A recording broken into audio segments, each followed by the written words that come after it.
ગની દહીવાલા કરી અને એક જબરજસ્ત લેખક થઈ ગયા. એમનો એક શેર છે કે તમારા અહીં આજ પગલા થવાના, ચમનમાં બધાને ખબર થઈ ગઈ છે, ઝુકાવી છે ગરદન બધી ડાળીઓ અને ફૂલોની નીચી નજર થઈ ગઈ છે.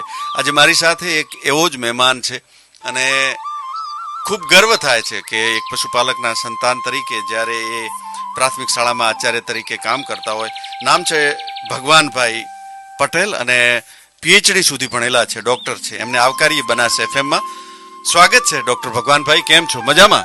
નમસ્તે. નમસ્તે, મજામાં સર. જી, ઘણા લોકો આવે છે અહીંયા, પણ ખેડૂતનો સંતાન અને ડોક્ટર આ પહેલી વાર બન્યું છે. એટલે મને ગમે ભગવાનભાઈ, તમારા જીવનનો જે શરૂઆતનો ગાળો છે એને થોડોક આપણા જે બનાસ એફએમના શ્રોતાઓ છે એમને કહો કે એક પશુપાલક તરીકે આટલું ઉચ્ચ શિક્ષણ મેળવ્યું, એમાં ડેરીની આવક, ખેતીની આવક, મા બાપનો સંઘર્ષ, આ બધું પ્રેરણામાં ખરું કે નહીં?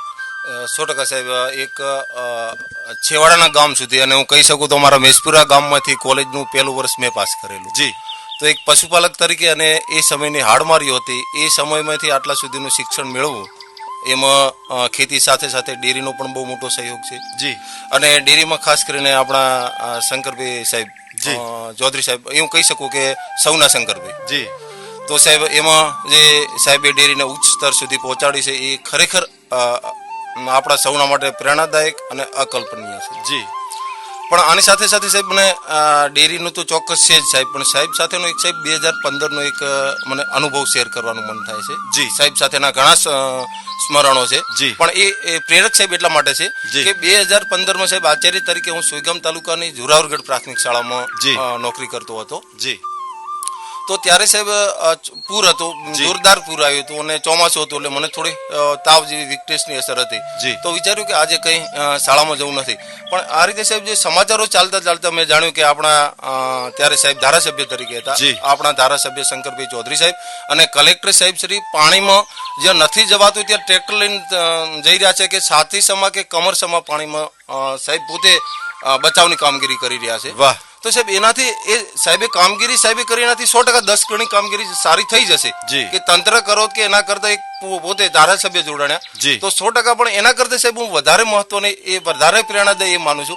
મેં વિચાર્યું કે આપણા ધારાસભ્ય અને કલેક્ટર સાહેબ જો ગામે ગામ ફરી રહ્યા હોય તો ભલે મને વીકનેસ છે, હું તો થોડું થાય એટલું કામ કરીશ, પણ હું શાળામાં જઈને બેસીશ. બાળકો તો આવતા નથી એટલે ભણાવવાનો નતો. તો સાહેબ સૌથી એક લોક નેતા, એક લોક સેવક, અને એટલે હું કહું છું કે આપણા સૌના શંકરભાઈ. સાચી વાત. તો સાહેબ આ જે પ્રેરણાનું કામ કરે છે એ સૌથી મોટી વસ્તુ. કર્તવ્ય પરાયણતા અને મહેનત, ડેડિકેશન, કામ પ્રત્યેનો જે એમનો ભાવ છે એ ખરેખર બિરદાવાને લાયક છે.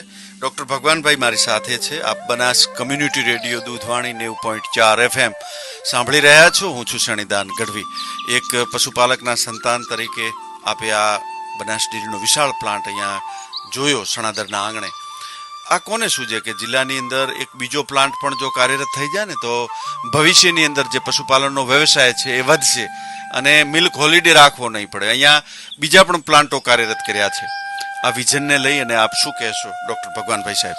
સાહેબ જે આપનો પ્લાન્ટ છે, અમે 1 વર્ષ પહેલા પણ ફરીને અંદર જોયું. આઈસ્ક્રીમનો એક આપણને સાહેબ માની લો કે ટિકિટ રાખે ને તો લોકો જોવા આવે, એટલો અદ્યતન પ્લાન્ટ છે સાહેબ. આઈસ્ક્રીમ બનવાનો 100% લોટમાં એક સાથે જે આઈસ્ક્રીમો બનતી હોય.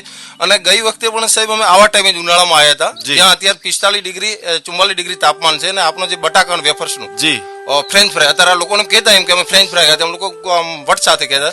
તો ત્યાં લોકો અમે જોયું તો જેકેટ પહેરીને કામ કરતા. તો સાહેબ એટલા અદ્યતન અને આધુનિક પ્લાન્ટ છે.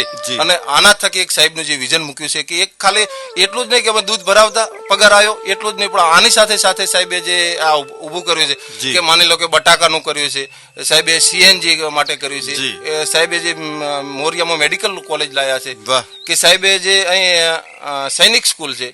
તો આ સાહેબ લોકો વર્ષો સુધી અને એકલા બનાસકાંઠા માટે ભારત અને દુનિયા માટે પ્રેરણાદાયી છે. એક સાહેબ જાણીને આપણે આનંદ થશે કે અમારા સ્કૂલમાં ભણાવતા સાહેબ એવો કન્સેપ્ટ છે કે આપણે લોકલ લેવલનો અભ્યાસક્રમ. તો એમાં આપણે સાહેબ બનાસ ડેરીનો આ કન્સેપ્ટ છે કે આપણી 6 થી 7 મહિલાઓ એવી છે કે જે વર્ષે 2 થી 3 કરોડ કમાય છે. સાહેબ કયા ધંધામાં? એક મારા શિક્ષક તરીકે પગાર કરું તો આખા વર્ષનો 5 થી 7 લાખ થાય, તો 2-3 કરોડ સાહેબ એ પોતે કમાય છે અને 20 જણને રોજગારી આપે છે. વાહ. ગલબા બાપાનું જે સ્વપ્ન હતું ને કે મારે એવા ધંધા વિકસાવવા છે કે મારા જિલ્લાની છેવાડાની વિધવા મહિલા દાંતરડાના હાથા ઉપર ગુજારણ કરી શકે એવો ધંધો મારે લાવવો છે. મરહુમ ગલબા બાપાએ આ બનાસ ડેરીની સ્થાપના કરી અને ક્રમશ પછી જે પણ ચેરમેન શ્રીઓ આવ્યા એમણે પણ સારું કામ કર્યું. પણ 2014-15 પછી જેમ દિલ્હીમાં મોદીજી બિરાજમાન થયા અને અહીંયા બનાસમાં આદરણીય ચેરમેન શ્રી શંકરભાઈ બિરાજમાન થયા અને એ જે ગોલ્ડન પીરિયડ જે 10 વર્ષથી ડોક્ટર ભગવાનભાઈ ચાલી રહ્યો છે એમાં જે ગવર્મેન્ટની સહાયકો, કેન્દ્ર સરકારની સબસિડી કો, ખેત પેદાશોનું વેલ્યુ એડિશન થયું, જેમ તમે આ ફ્રેન્ચ ફ્રાઈની વાત કરી. અહીંયા સણાદર ખાતેનો જે આપણો પોટેટોનો પ્લાન્ટ છે એમાં બનેલી ફ્રેન્ચ ફ્રાઈ ભગવાનભાઈ દુનિયાના 15 દેશોમાં જાય છે. અરે વાહ. એ કદાચ આપણા ખેડૂતોને ખબર નહીં હોય કે આપણા જે કસ્ટમર કન્ટ્રીઓ છે એ સુપર પાવર અમેરિકા છે કે પછી વિકસિત બીજા દેશો ઓસ્ટ્રેલિયા છે, ન્યુઝીલેન્ડ છે, ત્યાં પણ આપણી આ ફ્રેન્ચ ફ્રાઈ જાય છે અને એ પણ નફો આવે, એ પણ આપણા બનાસના ખેડૂતોને પરત મળે છે. તો આ એક વિઝન ખરેખર બિરદાવવાને લાયક છે. એના રોનીના ખેડૂતો હતા મફા.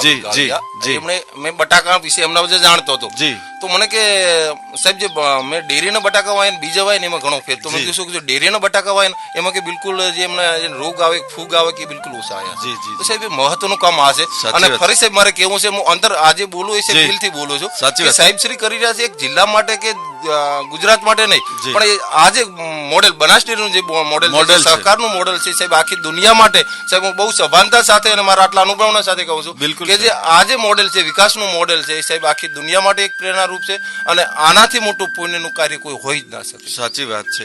કેમ કે છેવાડાનો જિલ્લો આપણો ભગવાનભાઈ, આંતરિયાળ વિસ્તાર, અને આજથી 20 વર્ષ પહેલા કોઈ શિક્ષક કદાચ બનાસકાંઠામાં નોકરીએ લાગતો ને તો લોકો એમ કહેતા કે ભઈલા ત્યાં તો રેતની ડમરીઓ ઉડે છે, પાણી માટે તમારે ટેન્કરનો આશરો લેવો પડશે, વીજળીની સુવિધાઓની, રોડ રસ્તા તૂટેલા. પણ આ ભગવાનની કોક એવી આપણા ઉપર અસીમ કૃપા ઉતરી અને કેન્દ્રમાં મોદીજી બિરાજમાન થયા. અહીંયા બનાસ ડેરીનું જે સુકાન છે એ શંકરભાઈ સાહેબ શ્રીને સોંપવામાં આવ્યું અને જે વિકાસ થયો છે એના કારણે અત્યારે આપણે હર્ષથી કહી શકીએ કે આપણું જીવન અત્યારે ખૂબ સુલભ થયું છે અને ખૂબ સારી રીતે આપણે કહીએ ને એવું આપણું જીવન આપણે વ્યતીત કરી રહ્યા છીએ. બહુ આનંદ છે સાહેબ એનો. લોકો સુધી જયારે ગામડામાં જવાનું થાય તો લોકોને આને રોજ ઘર સુધી રોજગારી મળે છે. બિલકુલ. અને આના થકી જે મહિલાઓ પગભર થઈ છે એ ખરેખર બહુ મોટું પુણ્યનું કામ છે અને એક રાષ્ટ્ર સેવાનું કામ છે. જી જી જી. માતાજી સાહેબને દીર્ઘાયુષ આપે અને ડોક્ટર ભગવાનભાઈ તમારો પણ આભાર.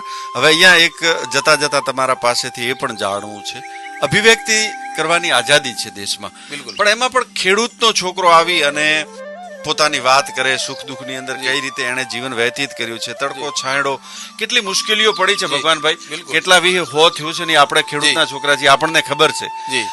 પણ એક રેડિયાનો કોન્સેપ્ટ, આ FM બનાસ કમ્યુનિટી રેડિયો, એ પણ વિચારી કોણ શકે કે મારા ખેડૂતો માટે, પશુપાલકો માટે એક એનો અવાજ હોય અને ત્યાં બનાસકાંઠાના જ પશુપાલકોના છોકરાઓ અહીંયા રેડિયાને હેન્ડલ કરશે.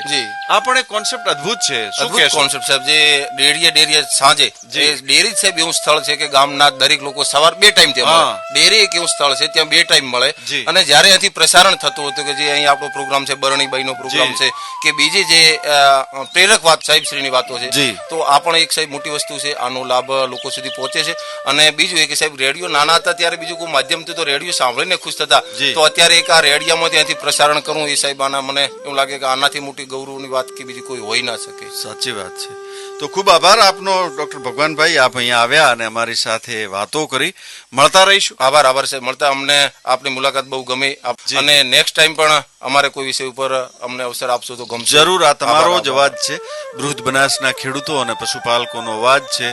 Banas community radio Doodhvani 90.4 FM. હું છું શનિદાન ગઢવી. મારી સાથે આજે મેશપુરા ગામના વતની ડોક્ટર ભગવાનભાઈ પટેલ જોડાણા હતા અને એમણે એમની જર્નીની વાત કરી, ડેરીની વાત કરી અને ખેતીવાડીની વાત કરી. યશસ્વી ચેરમેન શ્રીના નેતૃત્વમાં જે બૃહદ બનાસ ફૂલ્યો ફાલ્યો છે એની વાતો કરી. મળતા રહીશું. અને આદરણીય ચેરમેન શ્રી માટે મને કાગ બાપુનો એક દુહો યાદ આવે છે કે આભ તૂટે આડા દિયે, ટેકા હાથ તણા, એવા ઘડનારે ઘડિયા, કોક માનવ કાગડા. મળતા રહી.